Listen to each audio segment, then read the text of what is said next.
We're going to interrupt for a news break. I'm going, okay, good. I'll get to the headline news, kind of get caught up. There were 4 stories that they put out over this 2-minute news break or whatever it is, and all 4 of them were sports stories.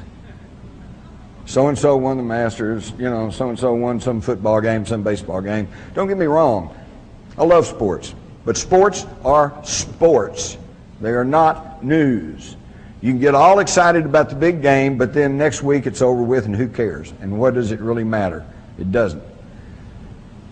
And that's what's masquerading, though, as news. Now, these folks, it's already been said right here at this conference that these folks are really the brightest and the best, and they are more intelligent than we are.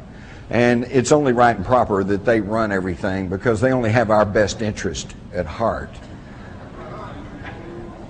Well, let's look back over just the past 100 years.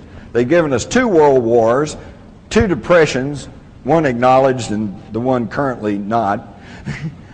And it doesn't sound like they're operating in our best interest. Not at all. They give us the Persian Gulf War. That was Daddy Bush's war.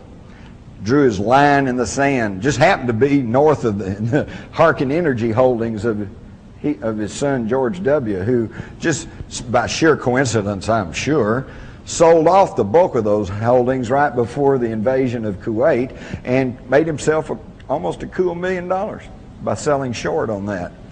You think Daddy might have whispered in his ear? Oh, no, wouldn't do that, would they? Of course they would. And then the whole thing ends, just as everything's closing in. Got too much to cover here. I could give you the whole story. When the American ambassador goes to Saddam Hussein, April Glaspie, and she testified to this in front of Congress but didn't go anywhere, he says, we're going to go back to our original boundaries, which means he's going to take back Kuwait, which was illegally taken and carved out of Iraq in the first place by the British years ago so they could get their hands on some of those southern Iraqi oil reserves. And he asked the American ambassador, what do y'all think about that?